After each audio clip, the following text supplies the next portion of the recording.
Used to be top secret like the Shaolin Temple, but now I'm off the river and solar full of that ripple. I'm watching for the angle like the past participle.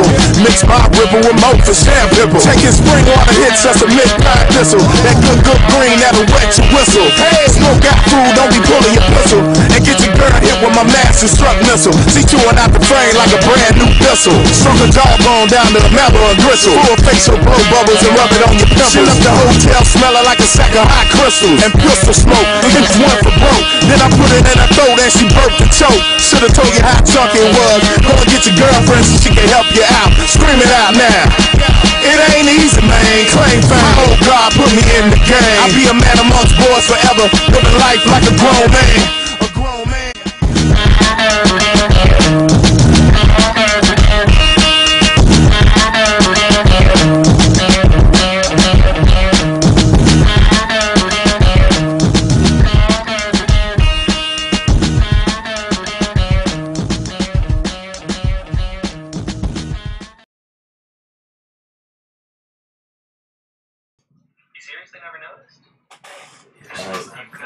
Turn it down.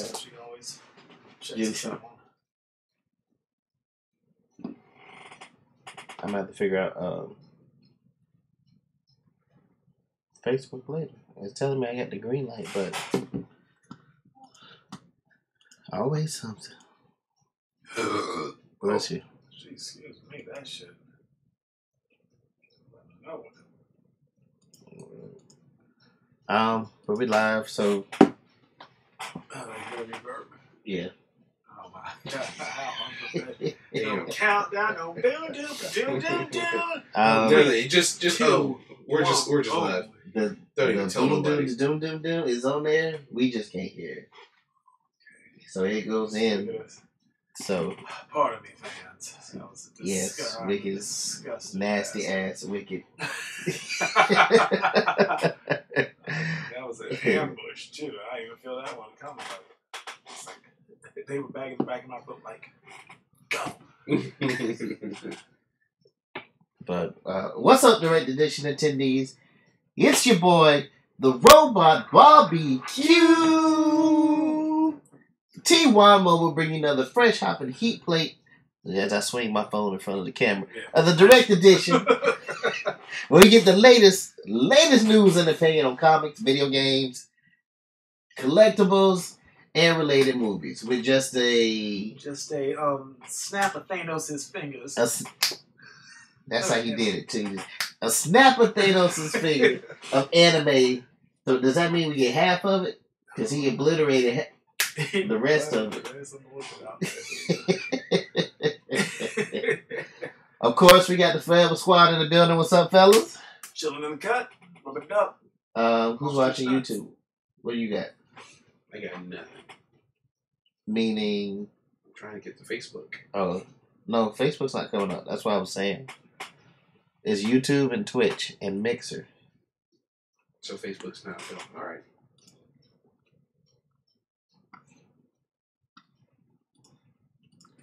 Yeah, it's Facebook's not popping up for some reason.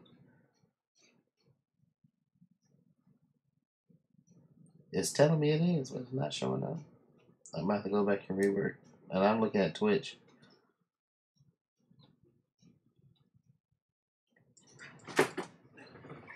So I know it's been a long time, but I mean, and Cameron said YouTube is good. Nice. That's petrifying catch. So, of course, the Forever Squad is in the building. What's up, fellas? Chilling. What's going on, sir? We got the Cinnamon Toast Stormtrooper, Master Jushin in the house, and the Teddy Bear Nightmare, Fruit Snack War Machine, Mad Wicked on deck. Wu-Tang, not Wakanda. This man. Wakanda's still cool. Hold on. I'm out. They don't change the emoji icon and everything. I just found out the black dude that's the emoji icon that's on that's like this. It was supposed to be disagree or disqualify, and I seen the meme. They were like, "This is mean to Wakanda forever from now on." So goddamn. Because I'm glad I know now. I know. But we usually start off with some nerd kapoops. I actually have a ton. We didn't get to nerd kapoops last time because, of course, we did the Infinity War spoiler cast. Yeah. And we jumped straight into Infinity War with some spoilers, if you don't know. By now, you should have seen it. So go back and check out that one and then come talk to us. Because, you know, I had to talk a couple people off of the ledge. Yeah. Now that it's had time to sink in. I want to watch a couple of jump and laugh. You want to? Oh. What? I want to watch a couple of them jump and laugh. Jumping off the ledge. I have to talk a couple of people off of the ledge. Let them jump. I'ma laugh. You dumbasses, it's just a movie. But like I said, I was in the theater. I was at the end. Being a fan of the comic, I knew what was coming up. So people were looking at me. You could tell who didn't read the comic book. Everybody turned around looking at me.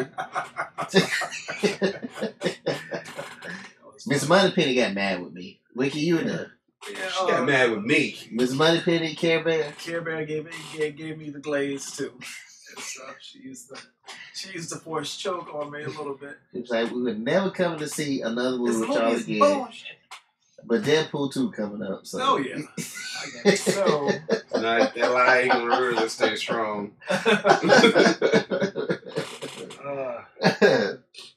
So popping off some nerd kapoops. Yes, pop it off. First one I got, it happened a while ago. Like I said, we didn't get to him last time. T.J. Miller. T.J. Miller plays Weasel. Yeah. In Deadpool 2. He's a comedian. He's a comedian. Our boy Rob Jones is one of his favorite comedians. Yes, it is funny. I will give him that. So, T.J. Miller is no longer going to appear in the Deadpool franchise or the X-Force franchise because his dumbass can't stay out of trouble. He phoned in a fake bomb threat. Wow. Wow. Why? Why, you ask? The 36-year-old actor-comedian was charged with intentionally conveying to law enforcement false information about an explosive device on a train traveling to Connecticut. Miller made a cameo in New Haven Court Tuesday. This was April 10th, so this has been a while ago. $100,000 bond. If convicted, Miller will face up to 5 years in prison. Get that ass tore up. Call his ass wet weasel.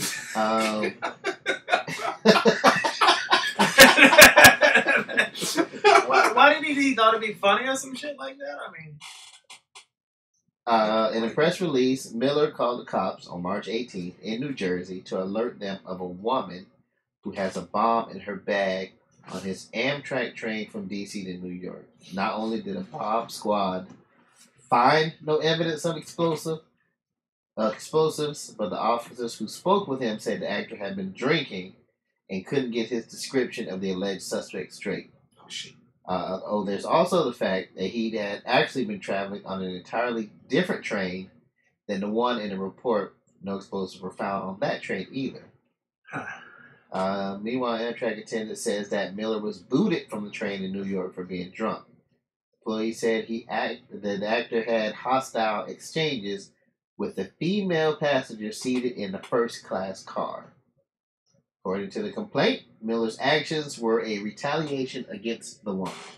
Dude, you gotta listen to this. You gotta, especially when, now this goes for any adult, of course, but you gotta be, some shit you gotta just let roll off your shoulders. Yes. Come on, dude, you're a millionaire. Let that shit go. Whatever Let she that did, shit go. Now, there are certain things you don't, mess with, when it comes to, our families and everything. We gonna have a heated discussion, but you gotta understand, the repercussions of your actions. You can't go calling in a bomb threat to any place like it's especially nothing. Nowadays. Yes, especially what's been going on the past couple of years. But not only can you not call in a bomb threat, but you call it in a bomb threat because this woman pissed you off, or for whatever reason.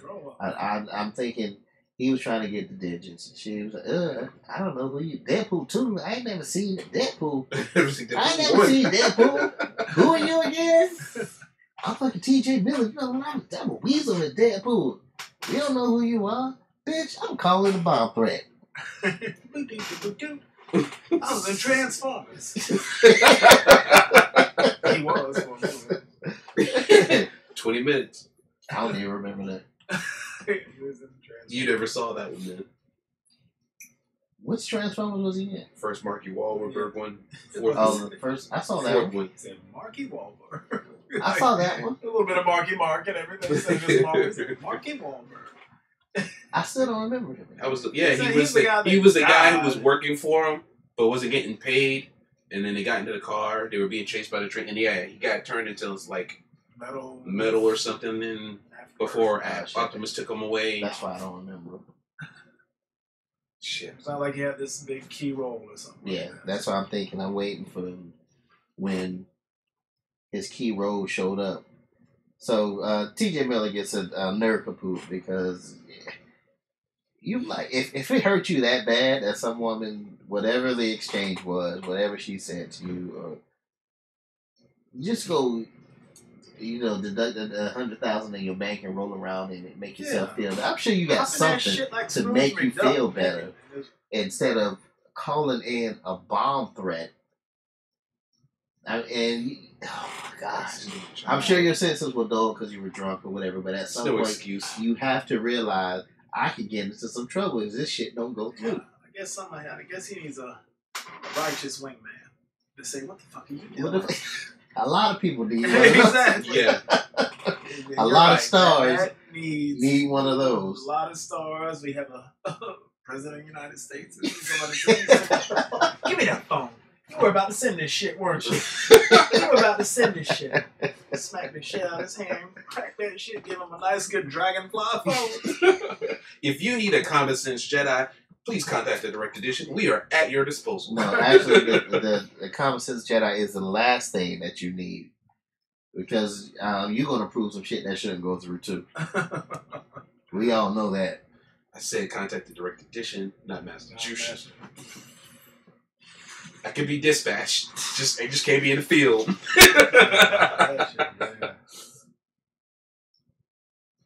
Second nerd kaput is, I'm sure y'all have heard the stories about what's been going on with Stan Lee. So, has anybody y'all his heard caretaking home crisis? His caretaker. Some of the stories that's been going on. His caretaker. Apparently, there's been vials of blood that have been stolen from Stan Lee.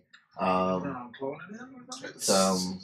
they're taking the blood and they're turning it into ink and signing comics with it. So it's skyrocketing the value of these comics. But because people want Stan Lee's signature signed in blood, quote unquote signed in blood. It's actually a real thing. And whoever's taking a vial of blood is not going back to the Stan Lee camp. They selling it for themselves. Whoever's in that little inner circle, they selling the books themselves. They cash in on it. That's one thing that's happening, and apparently there's been reports of elderly abuse to where it got to the point that Kevin Smith actually reached out and said, I heard about that. "Uncle Stan, you can come stay with me." But in my opinion, the nerd kaput goes to the Stan Lee camp because his daughter should be taking care of that. What the fuck are y'all doing? Seriously. Where y'all at? Where y'all at? What are y'all doing? I mean, Stan's no spring chicken. I'm going to go ahead and put that out there. I'm going to put that out there before Juice can say something less poetic than that. 2 years counting. Before Juice can say something less than poetic. He's still on my Deadpool. I don't know what y'all are, whatever y'all going to say. He's still on my Deadpool. Sorry. But I mean, there's been documents that came out. It says that apparently him and his daughter are estranged, and they supposedly set up a trust fund for her. Because I know, Ricky, you were saying, where's his daughter at? Yeah. But they supposedly set up a trust fund for her because she apparently goes through money like with no repercussion. Up to $20,000 and $40,000 a month on credit cards. So she's pissed off about that, and then apparently there's 3 men with bad intentions, and they name them here.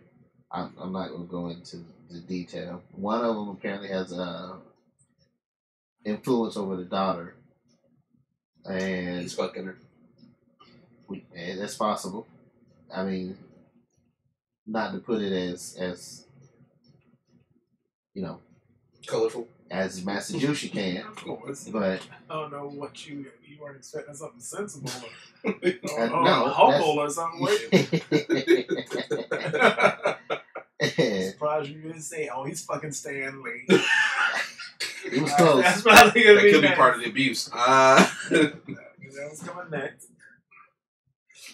But I mean, it's got to be somebody that was looking out for Lee up until this point. Obviously, not. And what happened to that? Well, no. Well, yeah. Because all of this just came point, out. Yeah. All of this stuff had started coming out probably after his wife passed away. Probably means his daughter, probably whoever the caretaker was, whoever the person was, got on the daughter's nerve. Daughter fired him, got him out the way so she could start doing whatever the fuck she wants to do. Because I got another nerve concerning her. But I was just kind of like, once his wife passed away, and you start seeing all these allegations about Stan Lee. I mean, they had like 3 sexual harassment cases pop up that nobody ain't want to talk about. I was trying to bring it to everyone's attention. I got absolute silence on that shit. I'm like, Stan, you're a lonely man. I understand that, but we don't want to talk about it. They just glaze over that shit, okay? Then we got stuff coming up about money missing, and then the blood being stolen, poor living conditions, and just one right after another, back to back to back. And I'm trying to figure out where is up until this point everything was cool. So the nerd kapoop goes to Stan Lee's camp for trying to take advantage of this old man. The godfather of nerd, the nerd king. Knowledge. A lot of the shit that's making money, he created it. And they all trying to. I feel like they all trying to dig in and get their piece of pie because they know Stan's no spring chicken. Ever since I put up on the Deadpool, this motherfucker loves saying how much he says on his Deadpool. Get his people to wrestle down Jushin, spread his ass like letter X. He gonna bust a couple spring chickens in y'all, right? They gonna have a couple of Snicker surprises up in there. Can't like he gonna propel and shoot them out or something. People in the Wicked help! Superior line, I'm like, what the fuck is going on here? Okay. Now, my next nerd kapoop goes to Stan Lee's daughter. Okay. And this was after I found out that supposedly she has some kind of credit card spending habit or whatnot. But apparently there was an article that went out about her plans for her father's legacy should he pass away. So, in these plans, she details that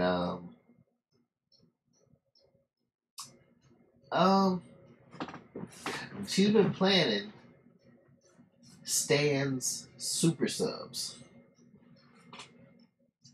a potential retail venture selling Stan Lee themed sandwiches in a handful of restaurants in San Diego, Las Vegas. San Diego, San Francisco, and Las Vegas. Stan Lee's memorabilia would line the walls, just like Hard Rock Cafe and Planet Hollywood. Stan Lee Super Subs. So what's the next nerd? She sounds like a stupid. Yeah, it's like, That's why she's getting a nerd kapoop. There's much more to this man legacy, what he's helped create in this world than just taking all that shit and trying to condense that into some Stan Lee themed sub sandwiches. Yeah, right. But we're talking from people who hero worship Stan. We're not looking at him from her perspective as a person who grew up under him with all this all the time. But some children want to break out from their parents' shadow and don't really appreciate everything that their parents do for them. So, I mean, when they get to that point where they can do whatever the hell they want, or where they've been able to do whatever the hell they want, they take advantage. But here's the thing: you saying that it's mostly going to be about hero worship, and I don't think that's going to go very far because there's going to be those people who be like, oh shit, Stan Lee sub sandwiches, let's go, Stan Lee themed restaurant, let's go. But with this generational gap that we have in comics as a whole is passed down, the next generation is not going to be as enthralled with Stan Lee as we our were current generation. Right. So maybe a year or two, maybe 5 years at tops, out of respect, that people have for Stan Lee, that venture may. If she wanted to do so, she could have done something better with his legacy than a Stan Lee Museum, right? Or even a school. I mean, look at Hubert, right? Stuff, School of Writers to prolong and help that legacy grow instead of just. It sounds like she ain't in the fucking comics at all. Yeah, exactly. She's just into spending that comic money. About comics, and that's just no. Yeah, that was the actual plan in the interview that she gave. Stan's super subs. Ridiculous. She made it sound like it's gonna be as big as McDonald's. Crazy. So apparently there's already a Stan Lee Collectibles and Stan Lee Museum. Okay. Not surprised. And the reason she has this plan because with those two, it would have brought her into conflict with the former manager Max Anderson, who runs the Collectible and Stan Lee Museum. So I guess she had to come up with something different because Max Anderson is saying she's not getting in on this museum money. That was her big plan. I guess she was trying to I need to get in. No, sorry. She probably had a chance early on. Hold up, bitch. That's my dad. Crazy. But he deserves more. That's how I feel that way to too. sum that up. He deserves more than being condensed and compacted into some fucking subs. This might be just coming from my people who don't like sub sandwiches. But I need a damn soundbite. You get a sound what? I'm thinking out loud. I get with that later. Juice, this one's for you. I don't know who this person is. Margaret Atwood. Shit, born stuff. Sounds like it. He's about to look it up right now. She's the author of dystopian classics The Handmaid's Tale and Oryx and Clark. Okay. I've heard of The Handmaid's Tale. Widely considered one of the world's greatest living novelists. All right. She's old as fuck. So I'm guessing you guys are wondering, why is Atwood or Margaret Atwood on our nerd kaboom? Please tell me, because she's 78. Maybe she's got Alzheimer's. Atwood attempted to draw a connection between the attack on the World Trade Center on September 11, 2001, and the plot of the original 1977 Star Wars. Wait, hold up. Yeah, you hit a note. Hold up. Where the fuck did the trench run come from? You can tell which one of us is the big Star Wars fan and which one of us is not. I'm like, he said, well, hold up, wait, well, how the fuck arch you his compare? back, head back. How do you compare? Oh, shit. I'm not even going to touch this one. I mean, you should. That's your land. I don't understand it. This is... When the interviewer asked her if she really believed that Atwood doubled down with the description of a plot that didn't sound very much like Star Wars. Remember the first one? She said, 2 guys fly a plane in the middle of something and blow that up. The only difference is in Star Wars, they get away. Presumably, Atwood is referring to the attack on the Death Star by rebel pilots and single-person X-Wing fighters at the conclusion of the film, but the attack on the Death Star's vulnerable spot, the small thermal exhaust port, doesn't really track with her description. Yeah, I'm still missing my Death Star because I'm pretty sure I missed that somewhere in New York. You know, we would have seen it. I was like, they reached out to Atwood 78 for further comment, but she's not responding. Yeah, so she got a wingman, a wing woman. Said, girl, what the fuck? You said yes. See, this is why. This fucking typewriter. You need a wingman.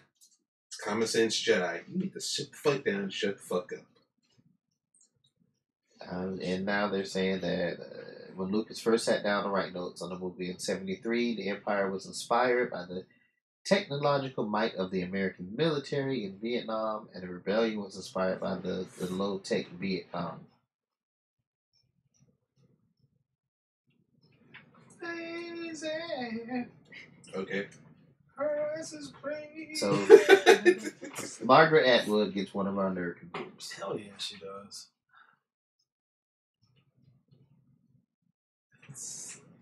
Silly ass. I got a couple more. Jesus Christ. I told you it's been a while. I'm not even gonna watch the show now. I was thinking about checking out Handmaid's Tale. I'm not gonna touch it. He just heard hand and he thinking something else. So I'm not gonna go through all of them. I'm just gonna grab one more so we can jump into some comics. Yes, sir.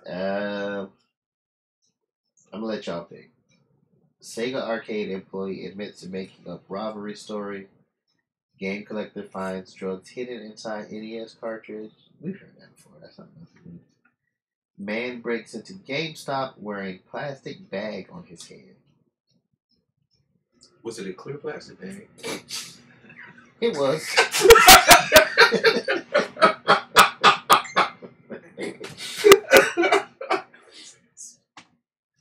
Yeah, it was. Oh, shit. And they got a picture of him on the security camera. I said, well, Jushin, since you expressed interest in that, we're going to go with that. I just asked a common sense question. Good God. Man broke into GameStop in St. Mary's, Georgia. Oh, that's close. Yeah, there's a lot of psychos in St. Mary's, Georgia. You know this personally. Last week, a lot of demented people in at 1:39 in the morning, St. Mary's, Georgia. Having decided that the best way to disguise his features will be try and cover his face in what's left of the plastic bag that packs of water bottles come in.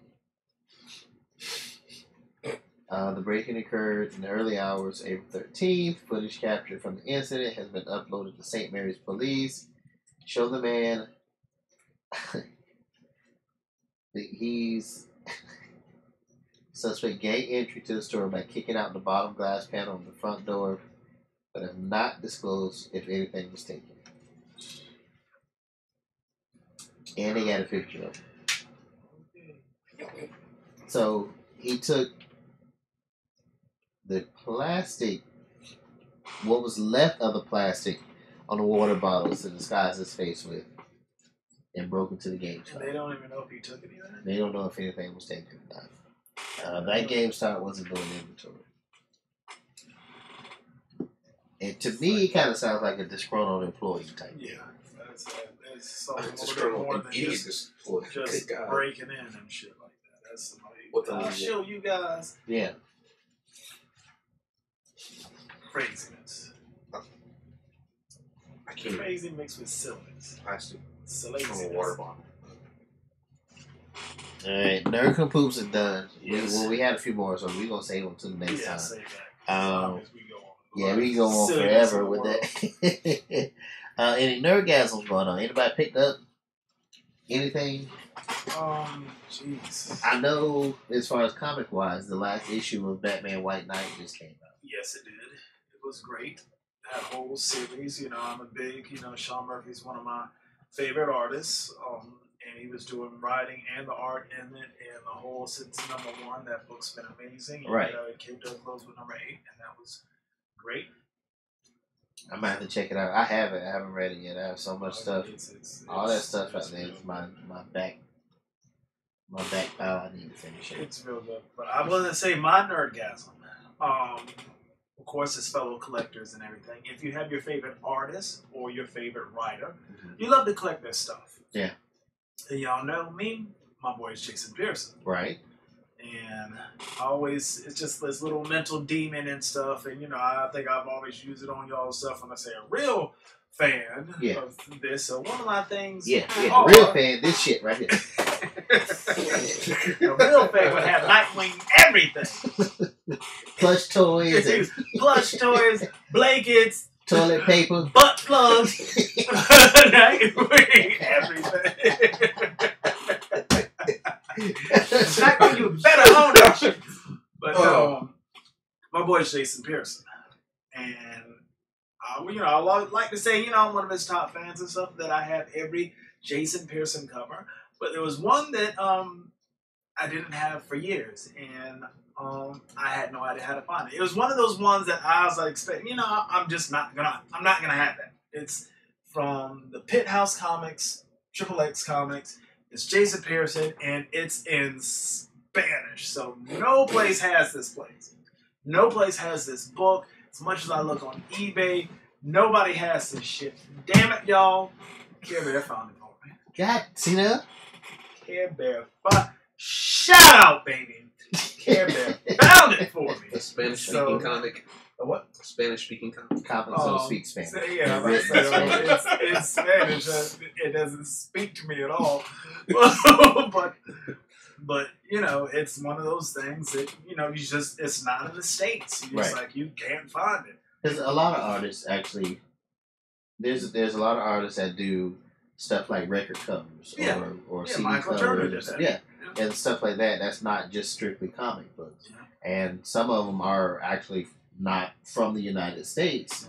First one comes to mind, Oliver Copel. He's French, so he doesn't stay here in the States, and I'm sure there's a whole wealth of stuff that he's done over there that we'll probably never see over here on West, and some of that stuff can be very difficult to find. So. I know you had mentioned it before Weekend. I know you were looking for it for the longest time. And did she say where she found it at? Oh, she do some digging. She did some quick digging too. She found it and she made it look extremely easy. She got it one. I now have every Jason Pearson cover. So besides the new stuff coming out. So next time you see Pearson, you'll be like, look, man, you need some new shit to come out with. I keep in contact with we're friends. When we do see each other, we do talk. He doesn't do conventions anymore. He was never a gigantic fan of doing conventions and stuff. I mean, he's just a so dedicated artist, and he also made a good point of why he doesn't do conventions. A lot of it is glitz and glam. When you look at it from a hardcore comic book point of view and stuff, a lot of these things have actors, actresses, wrestlers, and a lot of stuff that takes away from the meat and potatoes that is comics, except for Heroes comic. You're absolutely right. Strictly, comic book people and stuff. So a lot of that stuff gets lost up or loses its appeal. It's just like if you're passionate about something, Jushin's a writer. Say if we go into something that it's hardcore and he's passionate about his writing and he wants to present his writing to the masses. Stuff, but you have balloon making over here, and you got knitting over there and stuff, and when you come there, you want your craft to be taken seriously. Yeah, and it's the balloon making almost is distraction. You want people to love and appreciate that. So I completely understand. He's a hardcore artist. I've been a fan of body bags ever since I was younger. I mean, I could find old, the pictures when you developed back in the days. Is when my nephew's like 8, he probably wasn't even 8. He's probably like 5 or 6, and then he's like in his 20s now. But it was like we took the picture, and in the background you see the Body Bags comic line, dressing back then. It's like I've always been a huge fan, and I've done the same thing with Michael Turner to an extent. I have a lot of Michael Turner covers and stuff. But some of that Michael Turner stuff costs some major money. Well, they also kind of flooded the market with a lot of Michael Turner stuff. Yeah. I think of, not to get off track, but I think of the Superman. You remember when he did Superman? Yeah. And they did the color cover, the black and white cover, the negative cover, the sketch cover, the pencil cover. That's why that's why when they do all those extra covers, it doesn't appeal. It doesn't appeal to me. Identity Crisis when they do. Right, I remember that Identity Crisis. Or maybe 5 different number 1 covers. And just there was more than that. Oh yeah. It was more than that. It gets wild. It gets out of hand and stuff. Because some of the retailers don't even get them because you got to order like 225 copies just to get that one variant. Exactly. And for a small shop, they're not going to push 225 copies of comics. Or if they do get it, you're going to pay some serious money. They got to recoup for that 500 comics that they had to do. That's how it is with that J. Scott Campbell Deadpool cover. Yeah. That hip hop one after the comedian guy. It's the guy with the mustache, Borat. He played him and stuff. But it was Sacha Baron Cohen. Yeah. He did. J. Scott Campbell did a Deadpool cover, kind of fashioned after that. That cover cost so much money because you had to I think it was either 1 in 1,000 or 1 in 500, something like that. To get that, it's like that cover cost a ton of money. But back to Jason Pearson. I got that Jason Pearson cover, and it's done, son. Well, yeah, just what you were saying with the why he doesn't go to conventions. I read an article earlier, either last week or the week before. There was another. Damn it, I can't remember the name of the comic shop, but after 40-something years of going to San Diego Comic-Con, they're not going this year.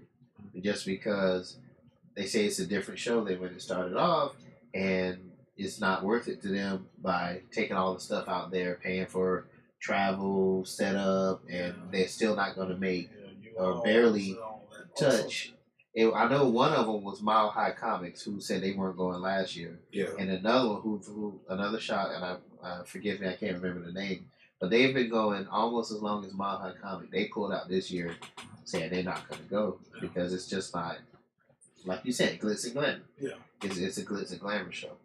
Yeah. But because originally I thought what you were saying by glitz and glamour is that, I know we talked about before how a lot of artists have to push their own books. Yeah. And especially if you get under Marvel or DC, they don't put that marketing push behind it like they do X-Men, Spider-Man, and some of the more well-known stuff. So that's what I was thinking when you say glitz and glamour. But when you talk about it's a different show, it's a lot more Hollywood. It's a lot more Hollywood than it used to be. So it's that's why he doesn't, do the last convention he did. It was SuperCon, and I went there. That's when we really, chilled. We talked. We caught up. He critiqued some of my art and everything. It was great. But yeah, after that, he, made an announcement he's not doing conventions anymore. Yeah. It's still good, one of his guys who gets his original artwork. Oh, that's another thing too. I recently got some original artwork by him too. It took a while to get and stuff because I can't just shovel it out. But Mike, who's like an agent of his, who's with a lot of people and beginners, Kenneth Rockefeller, just moregreatart.com. Right. Plug for you there, Mike. But we're gonna send this link to him. Yeah, it's artwork, and luckily enough, he's up to do payment plans. There you go. For the overground comic called America, and it's Jason Pearson artwork. So it's one of my things is, I keep this little demon in my head keeps taking things to the next level. So okay, all right, now I can say I have every Jason Pearson cover, and part of me is I do have all of his sketchbooks, all of them signed. I do have original artwork. And that little bug in me is when you don't have a sketch card, it's you don't have an original artwork cover. I just need to drown that demon out sometimes. It's just shut up. You don't have the plush toy that Jason Pearson did the cover on 1986. Exactly. Exactly. It's stuff, but it's I have a lot. I remember he did a cover for the PlayStation magazine. I got that. I got a lot of Jason Pearson stuff. Because look, Joe Madureira used to jump back and forth on PlayStation magazine and in comics too. Yeah. He was real big in the video games back in the day. Well, he went back, but with his own game company. Mm-hmm. But yeah, he used to do covers for PSM all the time. All the time, yeah. So damn good ones too. J. Scott Campbell also. Yeah. It's you find, like you said, some of these artists do a lot of stuff, like CD covers, even just like this book. I mean, it was a Penthouse comic, COMIX. It's Penthouse, so it's X-rated stuff. a lot of, Adam Hughes, Bart Sears. It's like a lot, Simon Bisley, a lot of artists did that, did that more sensual stuff back in the day. Heavy Metal Magazine. I had one. Yeah. So it's a lot of stuff. So again, Care Bear, you're my heart. What was wrong? I had one. He originated from overseas. I can't remember his damn name now. I used to follow his shit like crazy. But I'm not big in original art because I can see that getting pricey for me. Oh yeah. So I try to stick to like the prints. Mm-hmm. But the last few shows that I've gone to, not a lot of folks have been bringing prints out and that. But that's what I like to see. I would like to go to Heroes Con. There's a lot of stuff that I found there. Because at Heroes Con, you just don't see like the artists and the writers. Yeah. I mean, you see the colorists. I mean, you see the inkers. You see, and they're bringing out like their like actual. One of my favorite covers was Astonishing X-Men, where Colossus is Shadowcat, and he's holding her. He's standing behind her, holding her, and she's kind of phased into him. I could never find that print with the artist or the writer because it was David Cassidy? Whedon. It was Cassidy that was doing the art. Yeah. And Whedon was writing. He never found himself on the East Coast. He's always like big conventions. Wizard World used to be back in the day. Comic Con back in the day. Only those conventions. I went up to Heroes Con and the colorist Laura Martin was there, and she had gigantic prints. Nice. And I snapped it up. I was like, we're gonna make this happen. I don't know when I ever see this anything like this again. And, that's a sign, bro. I mean, for all y'all, MegaCon's coming up. Some of the direct edition's gonna be there. But it might be time to switch it up a little bit. Yeah. Maybe next year.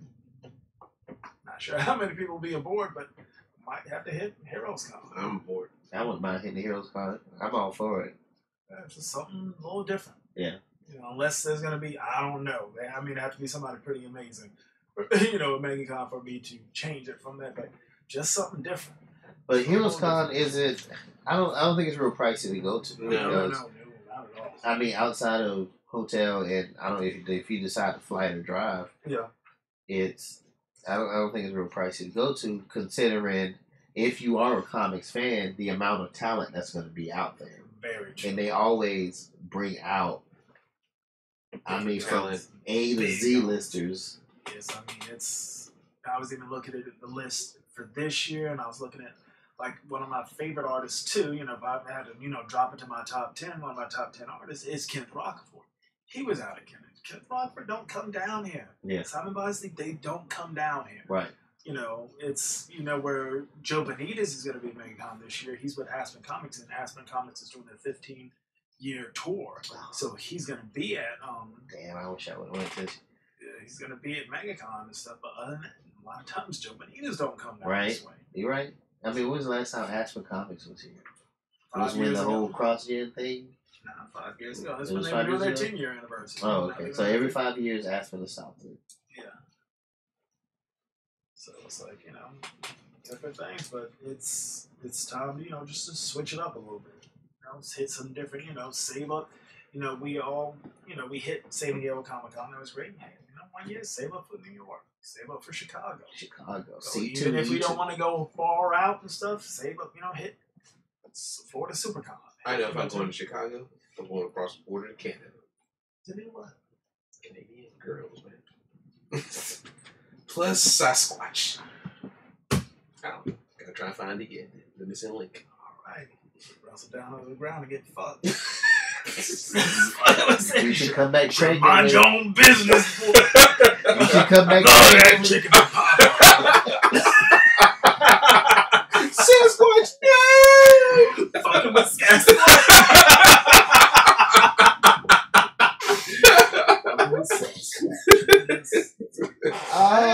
Find your own jerky link.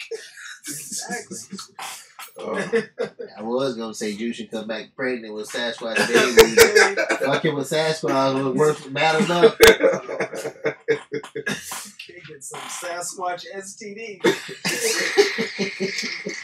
Come back. Asshole look like popcorn all the way around. That shit all inflamed and there's worms swimming around and that shit. I can't stop scratching. I need the cream. Look at that. No.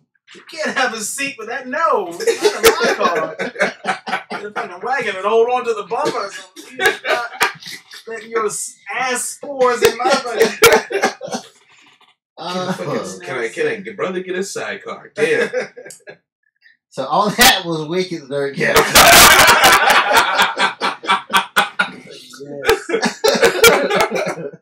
It only took 20 minutes. I know, I did. Yeah, that turned into something pretty big. No. So Jason Pearson, it was your nerdgasm. You finally found You've got all the missing link of all of his work. I have two now. One thing about his stuff, because it messes with my mind and stuff, I have all of his covers, and I almost have every book that he's actually done artwork. So even if it's the entire book and he did a pin-up page in the back, I have almost all that shit. Probably maybe 2 books that I don't have, and that's easy to get. Jushin Nerdgasms?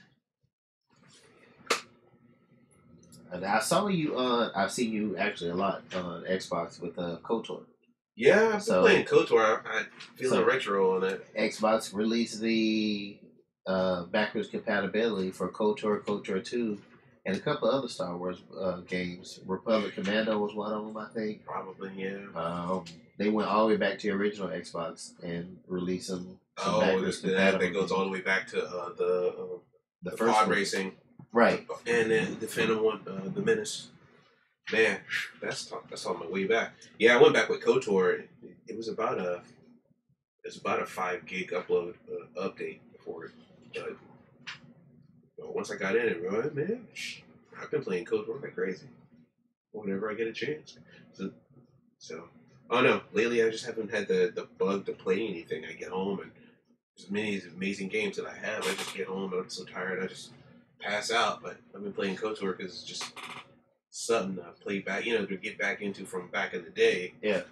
So see, and I'm trying to play it not quite as goody two shoes as I played the first time. First time I played it all the way, I was light side.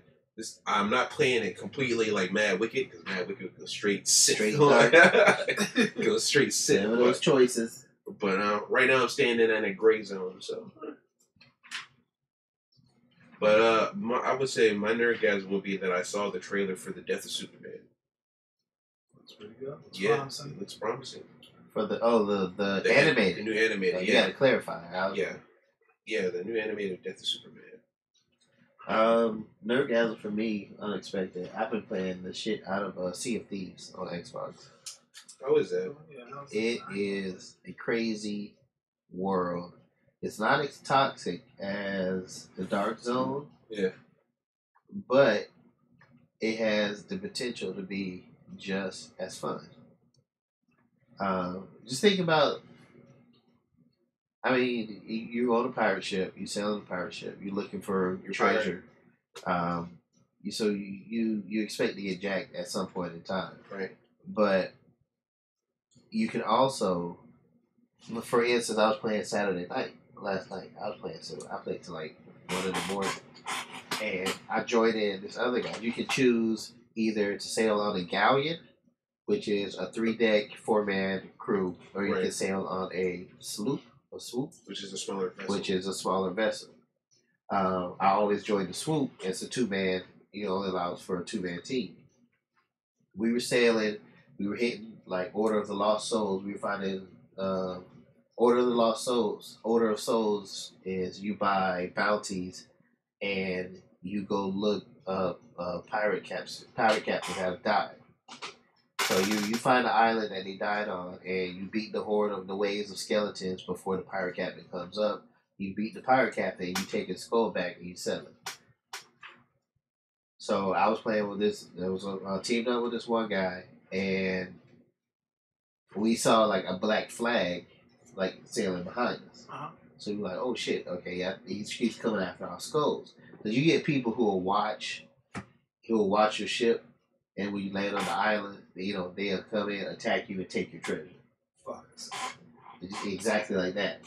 So at the end of it, that's what happened to us. He followed us. We got to the island. We did all the work, took the skulls, we loaded them up, and then he came in, poached us, and sunk our ship. We Dark Zone all over again. When we respawned, we were coming back. We ran into another ship, and they were like, "Hey, because the mics transfer. We get close, like we like, hey, we're friendly. We're looking for this black flag." And we're like, "Oh yeah, he just sunk us." Like that fucker sunk us too. Oh, shit. So we teamed up. And we were searching for the ship with the black flag because he had bought a special sale or something. And we found his ass. He got so pissed up. We tracked him and we followed his ass. When he came to port, he tried to do this trick where he abandoned his ship. He got in a cannon and fired himself onto an island and let his ship sail on. Shit, you could do that? Yeah.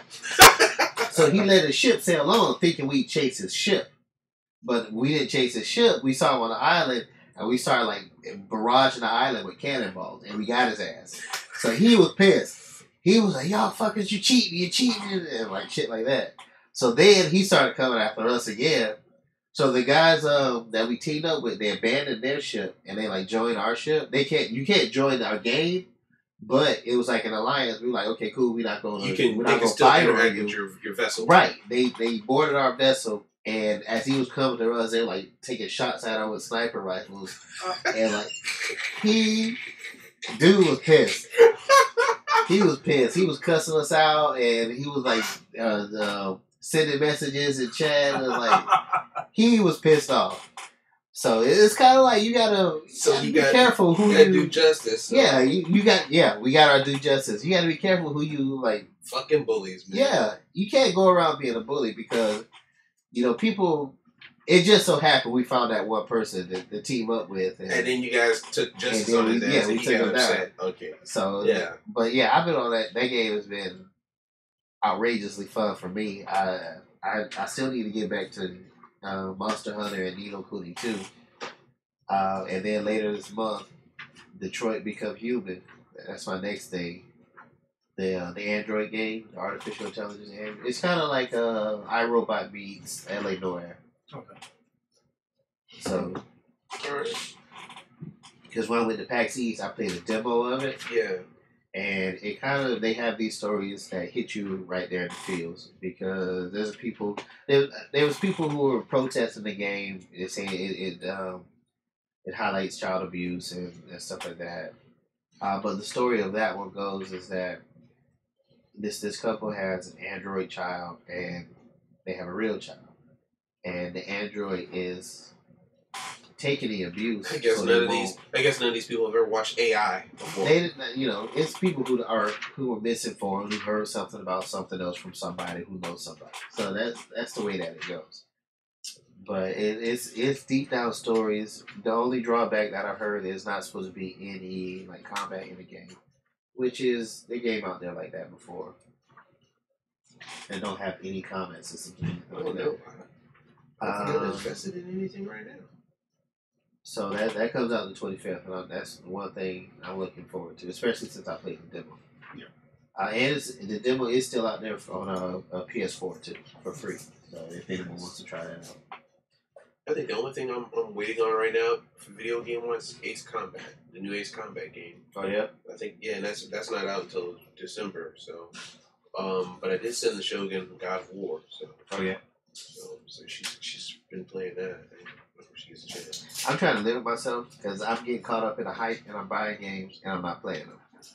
So that same thing happened with me for Shadow of War. I bought Assassin's Creed Origins. Yeah, I bought all of them at the same time, and I haven't completed South Park because of that. So I got to go back to South Park, but I finally beat Shadows of War, and I'm still playing Assassin's Creed. Yeah, but that's the whole thing about these new open world environments is that they make them so bad. You get just caught up playing these damn games all damn day, and I'm not knocking it because it's just something to do. I run around, fucking jump on people, kill them. But where do you find the time? That's what I run into. These games are so vast, and I can't.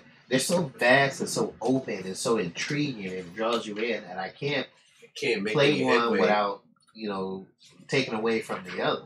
So yeah, because then you get lost. Because I honestly think I've almost I got so caught up in Assassin's Creed that I decided to just inspect the whole world. I was like, I'm going everywhere. I'm gonna climb the mountains. I'm gonna get in the desert. I'm gonna go all over this place. I'm gonna lock every fucking thing there is, so that way I don't have any regrets about playing this game. And I think I've got everything locked down except for 2 final quests, maybe. But and I was like, oh, so it's finally over. But then I run into this new quest up in the area. I'm like, okay, new stuff. So new stuff's popping up, and except for the only thing that I really haven't done is kill the elephants. Okay. So. But here's my thing. Since we're on video game, next month is E3. So there's going to be a whole new list of new shit that's coming out. I think Sony was saying they're focusing on 4 games. Nobody's presenting new hardware. Because the last E3 was all about the PS4 Pro, the new Xbox S1 or whichever. This time, it's supposed to be straight games because there's no new hardware that's coming out this year. Spider-Man, that's right. Spider-Man's a big that one. Actually has been a big push in advertisement since Infinity Wars. Yeah. You guys remember there was like an Avengers game that they announced a while back too. Yeah, they had the little it was like a little teaser, and then they think big things are coming, which I'm hoping is going to happen, because ever since all these movies have started to take, every movie has kicked up a notch. I've been wondering, like, where are all these games at? Because they used to have a game almost released with the movie. Right, but it got to a point where it was... They just gave up on the game. They gave up on the game. The games became so watered down. They were just... And like, you can even tell... That Dorm game was... I think I still have that game. That was a bad game. I have the Captain America game still. Right. I thought it was good. But you were the one that told me it just seemed like they were just building on the older system. Because remember, Wolverine came out first. Yeah. And then they were it's like they just took Captain America and overlaid Wolverine. And they just, And it was more or less the same game. Yeah. I'll be right back, fellas. Y'all keep going. But E3 is supposed to be coming out. Yes. I'm about to say, that I have to make that a target. 2020? Yeah. E3. Make it out there. E3 2020. Enjoy that. Because it's like, of course, for those that know, we're Florida based. So we always hit the big one. We always hit MegaCon every year it comes out. And, we've gone to Tampa Bay Con, SuperCon, GZ, big. And it's time to broaden out a little bit. Yeah. Sorry, I had a nasal drip situation. I've never hit Dragon Con before, but I heard that's more of a costume convention than anything now. Well, say we hit it. You just check out the guest list. They always put the guest list on, because I've known some people who said they've gone to Dragon Con and they found like some gems, because there was a couple of comic guests that came, and I guess everybody was there for the cosplay or the media or whatever, and you had like that personal one-on-one time that you can go up and talk to that favorite artist.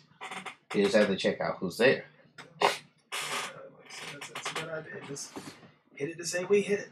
It's not too far. I've never been to Dragon Con. These last 2 years, I'm not neck deep in it, but I have put about knee deep into some board games and whatnot. And that's another culture altogether. So there's a Gen Con is one that does strictly board games. There's actually one in Orlando that's happening 4th of July weekend called Dice Tower Con. Okay. That I hear is another one to go to. But it's just, growing up, dabbling in Dungeons and Dragons and whatnot, the Dungeons and Dragons RPG, Star Wars RPG, I've never been the one to play those Milton Bradley Hasbro games repeatedly, like Trouble, like Monopoly, like Connect 4. I got tired of those real quickly, and I felt like it had to be something else to engage my mind more than those would. Gotcha. So And then I found a couple of board games like that. And I've said it before, just like my video games, they can also be used as a teaching tool. Mm-hmm.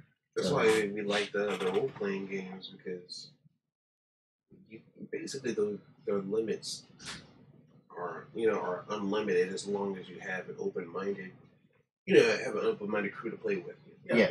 As long as you play within the boundaries, but it's pretty good on how you interact with everybody, which makes it fun instead of just Monopoly, roll dice, go to jail, or buy a hotel. Monopoly's good for learning money. I'm not gonna knock it on that. It is. It is good for teaching money and as far as learning how to count your money and how to buy, spend, and stuff like that. However, that game is entirely too damn long. Oh, yeah. We don't have some Monopoly sessions that went 2 days. Damn. We don't have to stop, leave the board like it is, and come back the next day because it got too late to play. I'm buying I'm bankrupting myself, or like, there's no way. I'm bankrupting, or I'm getting all your cash right then and there because there's no coming back to this. So I won't play Monopoly for times when you land on the two super ones. I don't forget their names, like Boardwalk and Park Place. Yeah, Park Place and Boardwalk. Yeah, finally own those people land on that's $10,000. Got all my cash, so I'm gonna go play Xbox. But to get to my nerdgasm, as far as board games, I know this fucking mogul shit gonna continue on when I tell y'all this. I have spent the most money I have ever thought I would spend on a board game. For the Street Fighter miniature board game. They're coming out with a Street Fighter board game on Kickstarter. I've pledged the Kickstarter for $280. This motherfucker. No wonder he can't make. But here's the thing. We grew up with Street Fighter, right, Jushin? Yes, back we in most certainly Sega Genesis days. Yes, we. The reason why it was $280. Sega Genesis anime. The reason why it was $280 is that you get amiibo-sized statues, like the amiibos. They're big. They're actually bigger than the amiibos, but statues of every Street Fighter character from the original one. They put Boss Edition, Alpha, Street Fighter 3. Ain't too bad. It's good investment. I mean, you know how big the amiibos can get, and these figures are detailed, fully painted, and bigger than the amiibos. So you get, I got one of Ryu, Ken, Chun-Li, Bison. What was Ryu and Ken's teacher name? Goken.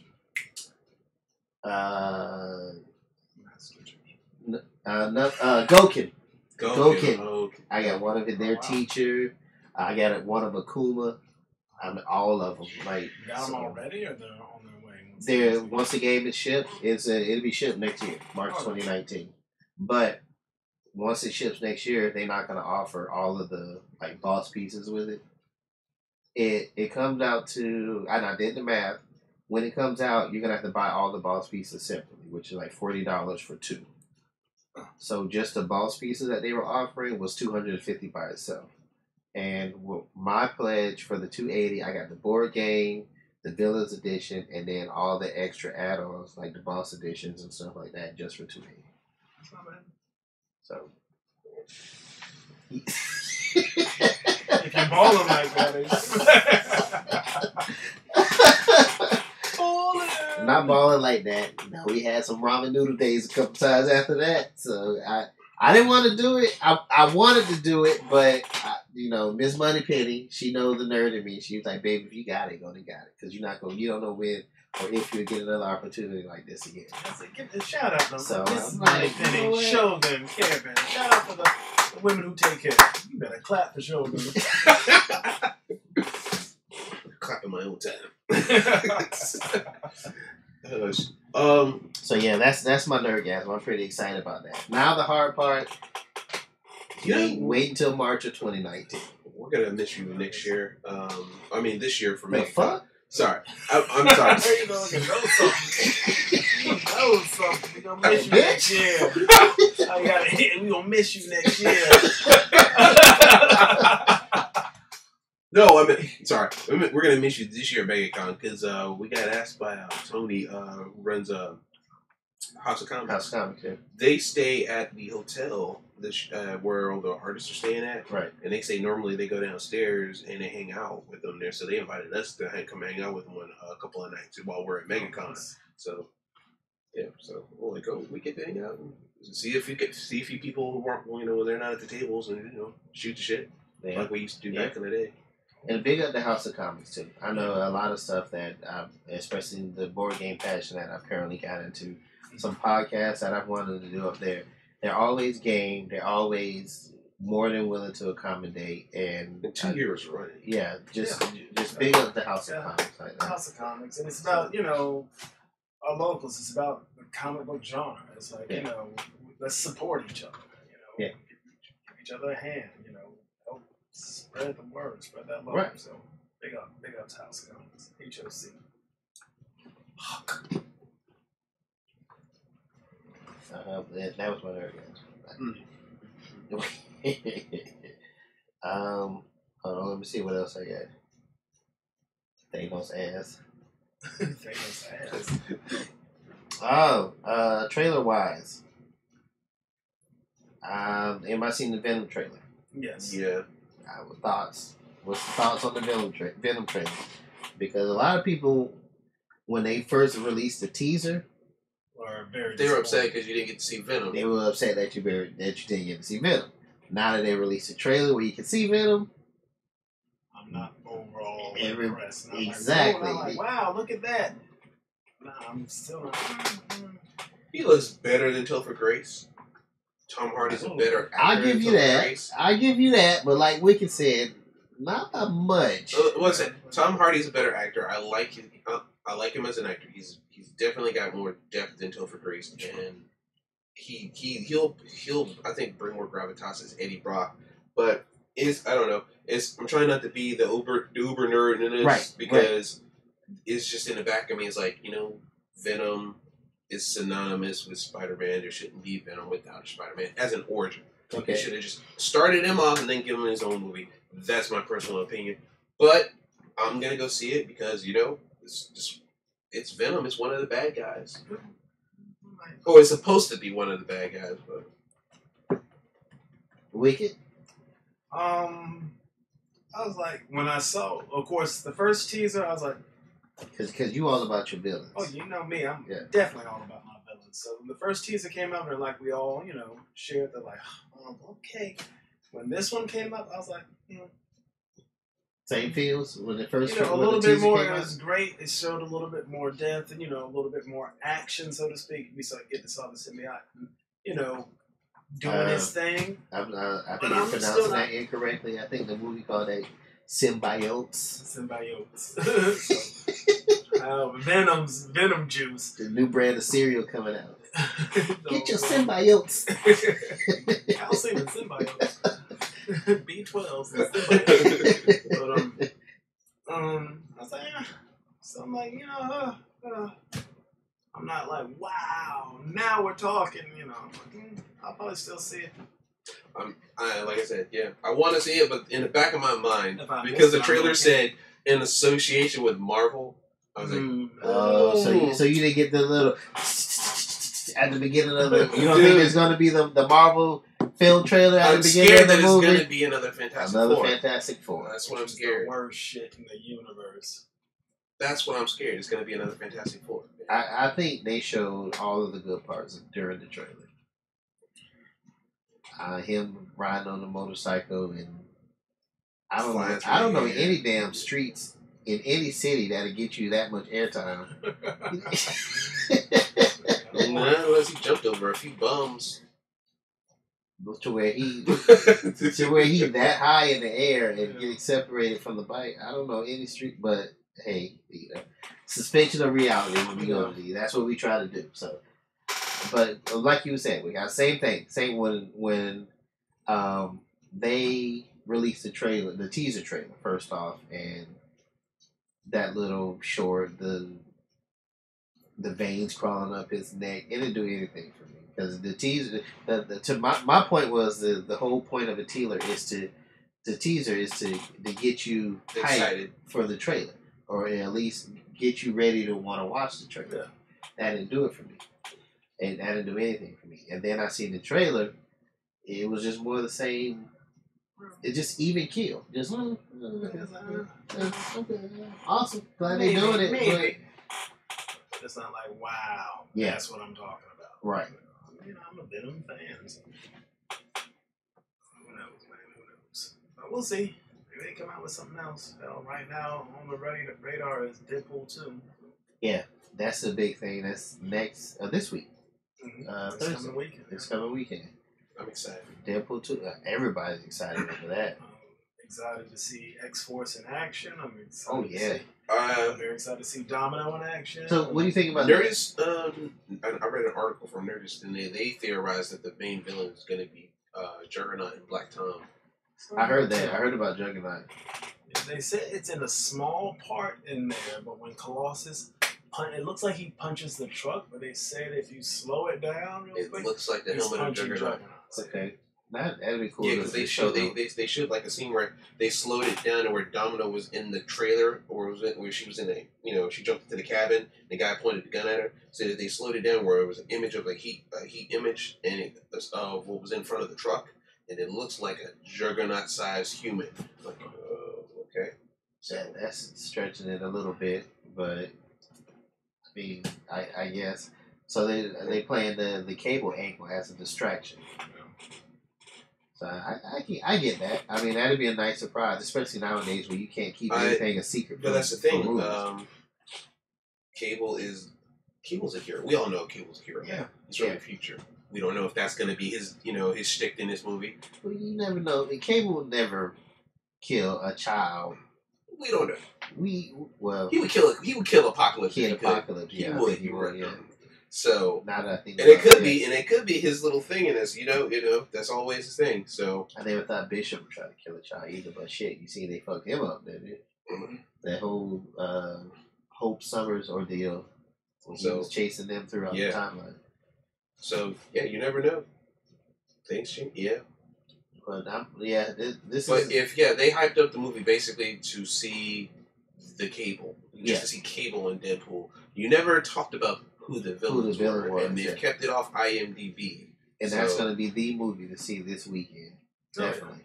What do y'all think about the X-Force? We all know a different X-Force, but this movie's version of X-Force. I think it's going to be great because it's R-rated, and of course, for as those who know the X-Force in comics now, there was the X-Force then. Now, if you're talking about the X-Force now, when it was like, Phantom X, Psylocke, Archangel, Wolverine, X-23, I mean, they are the wet works. Yeah. They're the Black Ops team. The whole X-Men films, it's like, you send X-Force in when people need to die. Yep. Not to stop them, not to talk, not to negotiate and stuff, no. You send X-Force in when you need to kill people and stuff, and it's R-rated. I'm looking forward to it. So. Plus, they're talking about doing an X-Force movie also. So. Right. Because there's in the comics, of course, it's been going on. X-Force has been going on for almost as long as X-Men. Yeah. So, well, not almost as long as X-Men, but it's had its run to where there's been a couple iterations of X-Force. Yeah. And I think they pulled from different versions of that because they have Domino, Shatterstar, Bedlam. They think... I forgot what the girl's name was. I think she was...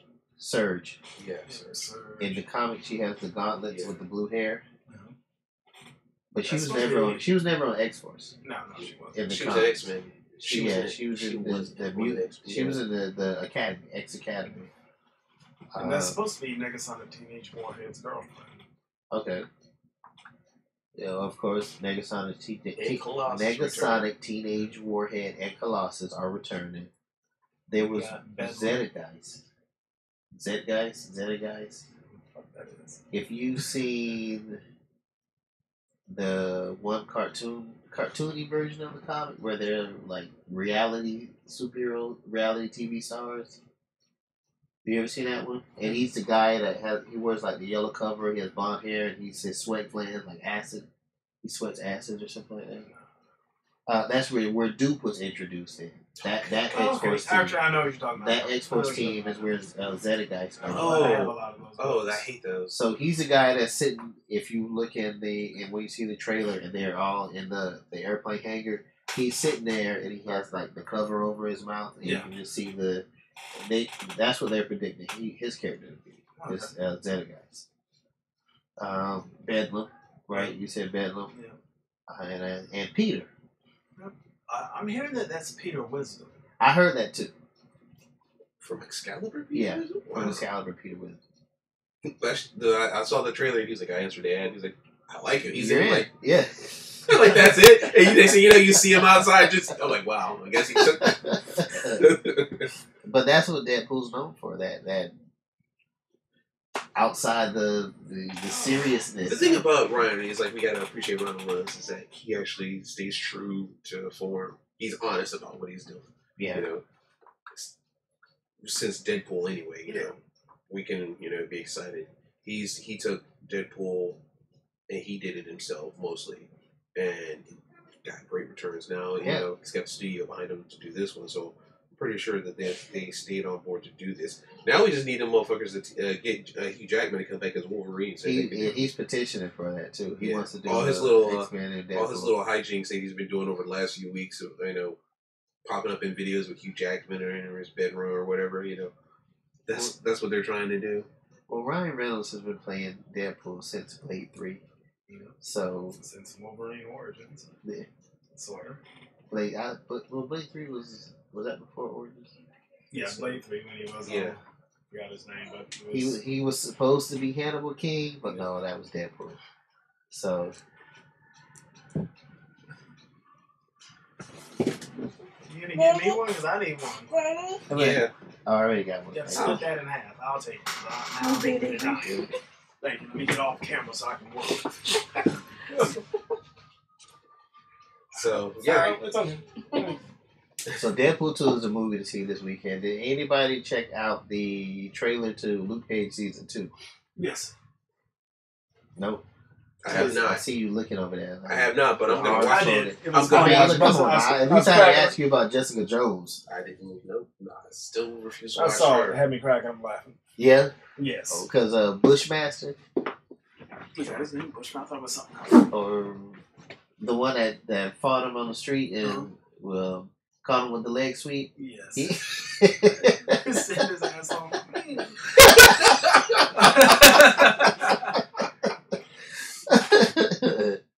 I think it was Bushmaster is his name.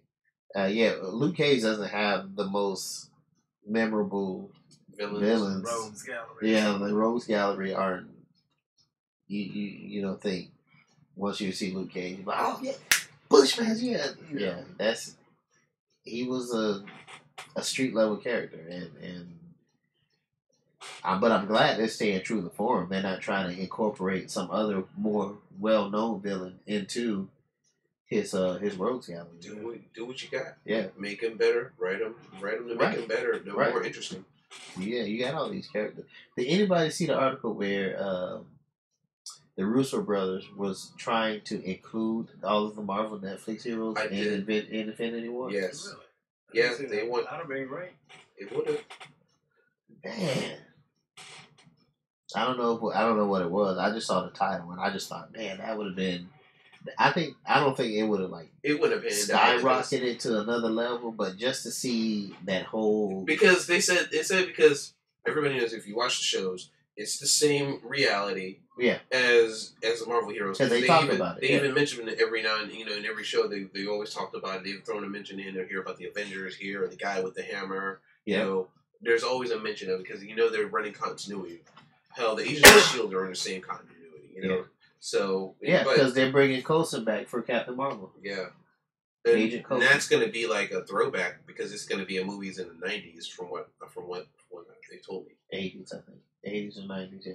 No, not in the 90s. Her movie's going to take place in the 90s. Okay. So it's supposed to explain why that pager is so fucking old looking. Yeah, he did pop out the what we used to page 911. Yeah. Fury popped out the 911 that thing in the trunk. Why don't you have that thing on? Right? Yeah. What the hell? Why don't you have that on the watch? Like, really? That old ass thing? And of course, it's throwback to Pulp Fiction. Oh yeah. Oh, you mean a lot of his movies? Yeah. It gotta be Pulp Fiction. Is that motherfucker? That's his word. That's his word. In the dictionary, motherfucker. See Samuel L. Jackson. Samuel L. Jackson. And we got this joke at work when we get pissed off. It was like, all right, I've submitted this complaint like 3 times. I drop a couple of MFs in there, then everybody gonna be on edge. So y'all get this mother thing fixed. Yes, sir. But Luke Cage season 2, I think it's supposed to be out June of this year. I think the Defenders is coming back next year. I hope not. I kind of felt like they didn't know what to do with the Defenders. When I watched it, I was caught up in the hype. I was glad that they did it, but it was a lot of back and forth. There was a lot of running around, and they basically were doing what they did with the Avengers. They were tying up a whole bunch of plot points that they had in the other series to tie this one together. And I think they need to start grouping them together because they started the whole Daredevil with the hand thing, right?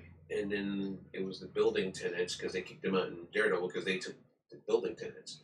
Then in Iron Fist, there was a hole in the ground, and they were trying to investigate that. And then it became the thing for the whole physical structure for their for the Black Death or whatever for Elektra. For Elektra, yeah. Netflix, so, I think they do have a problem with making too many episodes. I think they have a lot of fat that they can trim. Well, that's how they did with the Defenders. They trimmed it down because normally the rest of their shows were 13 episodes. Yeah. Luke Cage, Daredevil, and Iron Fist. And then they chopped the Defenders down to 8 episodes. Right.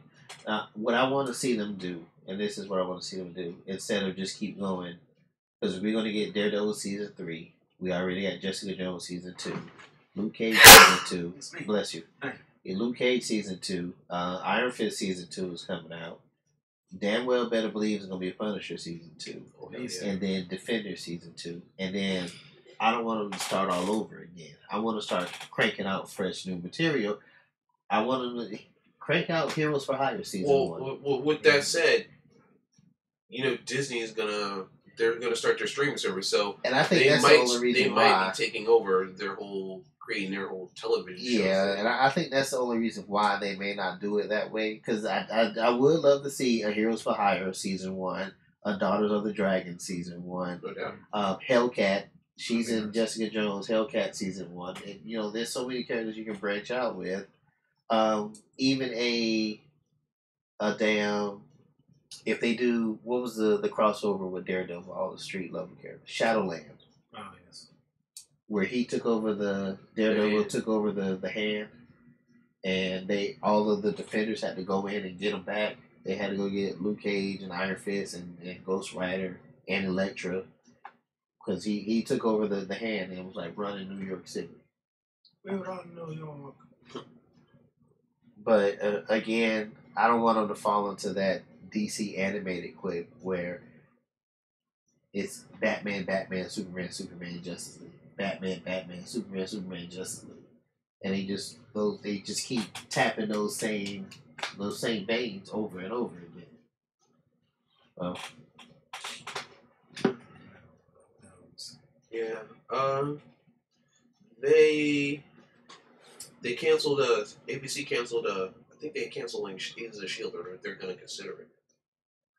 Did they? I think so. I think they're considering it because the feature's still up in the air right now. Because Fox has already said they were going to cancel. They canceled Lucifer. I heard that he's not going to see season 3. Right, and people are trying to petition him to save it, and now the feature is up for Agent of S.H.I.E.L.D. Now the thing about me, I love Agent of S.H.I.E.L.D. I can't watch it every episode until this season. I watched the first half of the season. Because when they were out in the future, they were in the future. Yeah, and it was interesting because the future was basically Quake had destroyed Earth, and the survivors were in the space station ran by the Kree. And I was like, wait, right by the crater. How the hell? So they eventually got back to Earth, and that's where I basically got left off. So I need to watch all the episodes from there. So, but I'll probably just pick up when it comes to Netflix and just run with it and catch up that way. I'm at the same point. I stopped when they got back to Earth too, so I have to catch up on that. I'm pretty caught up on Flash. Dude, that's what I'm waiting for now because I stopped watching Flash. I stopped watching everything. But to my dismay, Gotham was renewed for a 5th and final season by Fox. So I guess 2 more. I watched the first episode of Gotham and it put me off. You haven't been a fan. First episode of the first season. The first episode. He hasn't watched it since. And it put me off and I haven't watched it since then. I've loved Gotham. And that's one of my shows I keep hearing everybody rave about it, but I just don't like. And especially, I was reading talk about them trying to bring in Dick Grayson, and I was. You mean a baby? Yeah, I was saying baby Grayson. I'm saying why would you do that? Because it just seemed like so many of these. I keep hearing it's more about the villains in this. It is, and that's what I have to put away with, but. To me, I felt like most of these villains didn't even show up until Batman came to Gotham City. I will say I started watching Gotham, when it first came out, first season, and I got a couple episodes in, and I was like, and then I just dropped off. And Care Bear brought me back into Gotham, and it's amazing, bro. It breaks down how those villains came to be, how you have your regular rundown city and stuff, no enhanced base, no superpowers or anything like that. Then it explains like the evolution of the Penguin. Then you see how all these quote unquote freaks came into how they came to Killer be Croc, Gotham, yeah. And, people with Mr. Freeze, people with powers, Firefly, Riddler, Firefly, and I'm a big Riddler fan. Solomon Grundy's even in there. So it's great that they took it to the next level. Even Poison Ivy. It's been good because they were talking about they're going to make this crazy ass guy Jerome the Joker, but he died a few episodes ago before he. Yeah, it was like, oh well, I guess he's not the Joker, but he's got an evil twin that he gassed. I'm like, oh shit, he gassed his ass. I will say they pulled out the evil twin bit. They did. I'm sorry, he's not an evil twin. He pulled out his twin, who's basically. He was hiding from his brother because he knew his brother was demented and crazy. His brother was his twin he was a good person. Spoiler alert! He was an engineer and he lived in a bunker and no one knew where he was. He basically. I'm sorry, yo. I know. He always looked at me as the fucking captain of the right. So his brother was an engineer who dealt with Thomas Wayne. But he dealt with them through courier service. He never left anywhere. He lived in this bunker that kept himself hidden and secluded. Well, then his brother Creighton got loose and had him found, and he's been trying to get to him ever since. And his only thing was to prove that his brother was not the good brother. He was also just as crazy as he was. So, and when he died, everyone thought, oh well, finally it's over. The madness is over. But then he goes home to his bunker and he thinks, oh, there's a gift left from Bruce Wayne. He's like, Bruce Wayne left me a gift, and it was some gas. He was like, it was a recording. His brother's like, ha ha ha. Final gift to you, brother. Gassed his ass. I'm like, oh, shit. I will say, I haven't seen it. I've just seen that in trailers and stuff on YouTube. I will say, bro, Jerome does the Joker justice. He does. Just like how Jared Leto didn't do the Joker justice. No. Jerome is crazy. Right there with Heath Ledger's Joker. Probably even, dare I say, surpass. I don't know, as far as TV wise, but right there does justice. He does a good does just as far as a young Joker who it just shows this demented side, this crazy, insane, genius side to him. Also, it's like I gotta give him that. Yeah, he does. It's smart. I mean, he's enjoying. Yes, that's the thing. It's smart. It's not done over the top. Yeah. It's good, man. It gives that psychotic bit to him. I mean, yeah. And the one thing about Jeremiah, when you get into the comics, there are spots in there, and of course, another spoiler, from the Dark Side Wars. There's 3 Jokers, right? Yeah. And one of them that I've seen in comics is pretty. Well, I won't say serious, but he doesn't smile as much. He's not as serious. You know, I'm not joking as much. He's less tolerable. Yeah. Like, you keep it up, he's just gonna shoot you dead and everything. He's like, he doesn't play around. And then you got the ones who are always constantly laughing, smiling, no matter what it is. Is Harley Quinn always running off on the one Joker, or is she running off on with 3 Jokers? So, well, according to Batman White Knight, there's 2 Harleys. There's 2 Harleys. She replaced it. He didn't even realize, but in Batman White Knight, it was the same Joker. Yeah. And she had the original Harley Quinn that they explained her costume change, the one that had little. Yeah. The Harley Quinn jingle bells. She realized that he wasn't going to stop, and she left and found somebody else to take her place. Yeah. And he didn't even realize that she was gone. All right. So. This Jeremiah is more the serious, psychotic, genius Joker. So, sadistic, joking, laughing, genius Joker. The only thing about Gotham that I don't really like, basically, is Barbara Keene. That's the only character on the show that I find. So is that supposed to be? It was Jim Gordon's girlfriend, fiance in the first season. Okay. And I was like, kind of like they didn't. She was like basically the rich girl who got brought to Gotham, this hellhole, and you're like, they don't know what to do with her. And then all of a sudden, at the end of it, they turn her. She left Jim. She hooked up with the psychotic, and next thing you know, she turns into the psycho.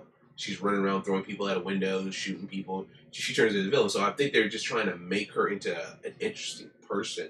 Yeah, she just runs a club. She doesn't exist in the comics. And she just runs into the club, and then now all of a sudden, they tried to make her the Demon's Head after Ra's al Ghul was stabbed by Bruce Wayne. I mean, because even with her, I expect her, if I was to guess anything, I would expect her to eventually die because I think of Batgirl. Batgirl's name is Barbara Gordon. Yeah. So I expect her. So if she does die, that's kind of like an ode to her. I mean, they're not saying it. This is they haven't done it yet, but we're hoping. Saying. We're just hoping. I do like her. It's a little crazy. She's crazy. I know it's our off weekend, but we'll talk about it later. Anybody playing Fortnite video games? I hear a lot of people are playing that. Dude, I hear it. Girls, Fortnite. Look, there's a girl at Hooters plays this mess. She don't like us go home and just play Fortnite. I can't stop. Like, the hell? Fortnite is a shooter, kind of like Minecraft shooter, but with not the 8-bit graphics that Minecraft has. Yeah, basically. But as far as building that world, you can actually build like towers, and it started off as a zombie game where you're fighting this horde of zombies, and you build your own towers, lay down traps for the zombies, and then shoot them as they try to overrun your tower. Well, they added a battle royale aspect of the game where it's 100 people, and you can't just stand on the outskirts and snipe people because there's a field that's closing in, and if you're caught outside that field, you die. So you're all like, see, they must have just changed it because I know somebody that said he just stays on the outsides of the game and he just snipes. He just stays on the outside and just waits to kill everybody. Yeah, you have a time limit. You have like 2 minutes. It'll show you on your map like when the circle is coming. You have 2 minutes. You have like a 2-minute countdown, and then the circle gets smaller. So he may snipe during that time and then rush to the safe zone when those 2 minutes are starting. We know how you those feel 2 about minutes are starting to expire up. Lastly, because we're running real short, Solo movie. I know Deadpool is the movie to see this weekend, but Solo is right behind it. I hear a lot of people not excited about it. I, for one, do want to see it. I'm excited. I don't know what the hell they're fucking. I'm excited. Some people feel like I've heard that it's too late. Why now? They've killed his character in. You know what though? But here's the thing. I've read articles about the premiere and a lot of people liked it. Okay. And from what I heard, a lot of people said that it was better. It was the best Star Wars movie since Return of the Jedi. Because the thing that I hear is that if they go see it, they're not going to see Solo. They're going to see Lando. Well, good for you, but you know what? Props that you want to see Lando piss in space. I know, right? But speaking of this, now we try to avoid politicism. We try to avoid politicism. We'll discuss that after the camera. I'm excited about it because, like you said, it's going back to the beginning. People say it's too late. No, it's never too fucking late. Yeah, it's never too late to enjoy something and just to see it done. You know, it may not live up, like I said, it may not live up to the expanded universe canon, but you know what? As Disney has shown, you know, in making their Star Wars movie, you can't rely on that material. You just gonna have to enjoy the product that they put out. And from what I've seen in the trailer, I'm excited. You get to see Chewie, you get a few jokes in, and you see the Millennium Falcon. Lando, you see Lando, you see Pimp Lando. Yeah, he's Lando, the original space pimp Calrissian. Exactly. So it looks exciting. I'm excited to see it. And it is one of those films like Rogue One. It's a standalone Star Wars film that doesn't have to deal with the Jedi. Okay, so it's not going to be a trilogy. No, it doesn't have to be. They could make a trilogy if they want, but it doesn't have to be. It could be a standalone, and it just shows Han Solo. All right. Because we already know that they're working on props. They're working on movies down the line for other projects. They're talking about Obi-Wan. There's talk about Obi-Wan, an Obi-Wan movie. There's talk about they've been talking about a Boba Fett one for years. There's talks about a trilogy set in the past, the very far past or the very far future. There's also John Favreau just confirmed that he is actually working on a television show set 5 to 4 years after Return of the Jedi. So he got the green light. He has a green light. So he's working on a television show, a live action. So there's a lot of Star Wars coming our way. So I don't think of a time that there hasn't been some iteration of Star Wars. That there hasn't been some iteration of Star Wars because if you wouldn't chose me, I'd say fuck you, Wicked. Because we were talking about it. We were talking about it the other day that you don't see an X-Men cartoon out there. No. You don't see an X-Men movie, so to speak, out there, unless you count this brief appearance in Deadpool for X-Force. Well, they're supposed to be in the X-Men. Dark Phoenix is coming out. I thought that was pushed back to next year. It's coming. It's still in the loop. Okay, so you got Dark Phoenix out there on the horizon. Wait, also, they have that the new mutants as the that's definitely been pushed back to next year. Yeah, see. So nothing extreme this year. I'm not excited, but intrigue is there. Intrigue, more like that's a different approach. Yeah, they're trying something new with it. I can see that. They need to do that. Yeah. But any last words before we jet? Hey, we appreciate the love, the respect, and happy Free Comic Book Day to those who participated and gave it a try. It's a lot of fun. Give that comic book, give the pop culture a chance. Like we said, MegaCon is coming up in 2 weeks. Yeah, 2 weeks, and if you are Florida bound, or even if you're not Florida bound, if you don't mind driving a little bit, go check it out. Some of the direct edition will be there. Come on down, we'll be happy to have you. Exactly. It's gonna be fun. Like I always tell people, bring some money because you're gonna have the things you got in mind, and you're probably gonna see 20 things you did not count on seeing there that you're gonna want. Oh yeah, my first convention did not count on seeing porn stars there. They were there. They were there. And I was like, hell, what the hell? Tell my exam, right? Yeah. They don't do that anymore. But no, they do not. But you'll find, but it's. I think it's kind of like the indicative of glitz and glam. Yeah. There's more Hollywood now, so kind of try to side towards the more family oriented, instead of just we'll take your money, Yes. First one there was the Ladies of the Evening. Yeah. Ladies of the Evening. Yeah, so check it out.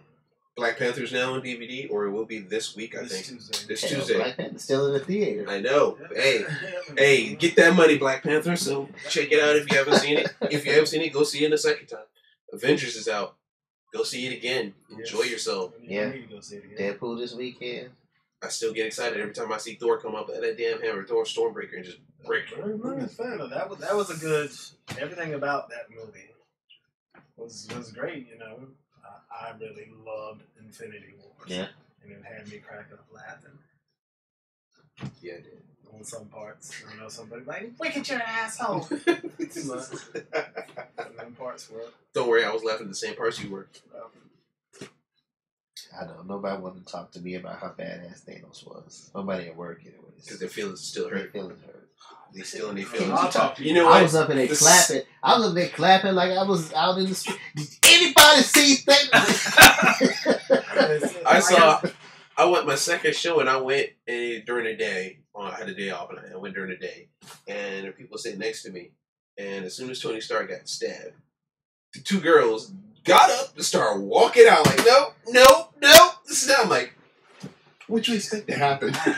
Some people just take movies too serious. Yeah. Too serious. I know. Some people get into the movies. Hey. Oh, maybe it's just me. Maybe I watch too much behind the scenes to know that these motherfuckers ain't really dead. So, but, you know, it's part one. Give it a try. And if they would have stuck their ass around, they would have saw that, you know, Tony Stark didn't die. But some parts, and I'll always put that spin. What would Wicked do and stuff when it came to spoilers? When it came to, you know, getting the soul gem, and he looked back at, you know, Gamora, grabbed her hand, I would have been like a little kid dragging him, just no! Remember wrap around his leg. Just take the leg. Help me, you hood motherfucker.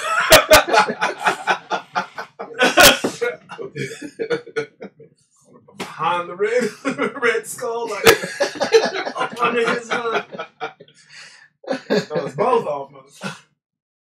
Still my favorite cameo in that movie is Red Skull. Yeah, that actually was a surprise. That actually was. It caught me off guard. So, and usually, being reading the comments, you can kind of predict or tell which direction it's gonna go. But yeah, that definitely was a welcome surprise. Red Skull found Jesus. He was very nice. Chasing got his back. Books and shit. His mother got a degree and stuff. Thanos came down. He was like, "Salam, how are you? He's like some grapes. Squishing these into wine. Very lovely. Very delish. Delicioso, don't you know so? Don't worry, I float now. My feet don't touch the ground. Exactly. Not to worry about it being dirty. It was great, you know, just like you said, when Thor came back down, he was serious. I loved how he did Stormbreaker and single-handedly turned the tide of battle. Oh yeah. And you know, somebody brought up a good point of how Groot survived.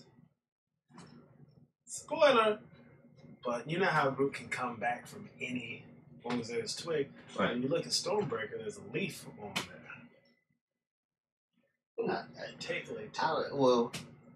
I don't think they gone anyway. Exactly. I think as far as dead, as they say, I don't think any of them will go anyway. Because we saw, this is why I explained to people. I say, well, here's the thing. Did you hear what Dr. Strange said? Yeah. They were like, yeah, he looked at 14 million futures and only one did they win. I said, that's the plan he put into effect. Yeah. I said, at the end, you saw Thanos talking to Gamora. Mm-hmm. I said, and everything was orange. So they may have been inside the soul gem, which where her soul. It was confirmed. That's where he was at. Where her soul was captured at. And they were like, oh, I didn't think about that. Pay attention to the movie, motherfucker, right? Because he just killed half of everybody in the cosmos. So if he just killed half of everybody in the cosmos, I'm pretty sure they're all in the soul gem. They're all in the soul gem. So, I'm like, and it's only part one. And this was part two. And they did this. This will be over. Yeah, okay, listen up. This is Empire Strikes Back, okay? Yep. Expect the Return of the Jedi to come right around the corner. That's what I said. This is the most Empire Strikes Back movie I've ever seen. Yeah, because they definitely were taking it. And everybody was kicking ass and taking names the whole entire time. Or kicking names and taking asses. And I think people were, the reason I think people were caught off guard was because they're used to the heroes winning. Yeah. And they even They even gave him the micro victories over all of Thanos' Black Order. Yep. They gave him the micro victories over them, but then when it came time, Thanos punched that ticket card in, and he went. Not only that, but you also saw how truly impressively strong that the Scarlet Witch is. She was able to hold off Thanos for a time, one-handed, and destroy the Infinity Gem with one hand. Yeah. But because he had a time gem, he was able to reverse that. Unfortunately. Damn! Let me rewind this a little bit. He might as well just suck this pooch this entire. I'm sitting here just thinking, like, no. Would Zordon stand a chance? No. Not even close. I don't even know why. No, because they shattering the grid right now. Yep. That's true. So, yeah. But, last words, be sure to check us out all across the board. We're now on Mixer for the Mixer fans. So, you can check us out Facebook Live, YouTube, Twitch, Instagram, and Mixer, along with other social media. Right after this, I'm going to start do some more sharing. Start dropping the links back in. Yes, sir. Tagging a few people that we mentioned throughout the show. See if we can spread this thing out a little more wide open. Other than that, thanks for checking us out. Shout out to Do Work. Do Work. Jeezy. Ricketts. I talked to Ricketts this weekend. Cash Money. Cash. Damn it, D Nasty. D Nasty. Anyways, we'll check y'all out later on. Deuces. Keep reading. E-Bombay! E-Bombay! E-Bombay! Ukuya! E-Bombay! Akuya!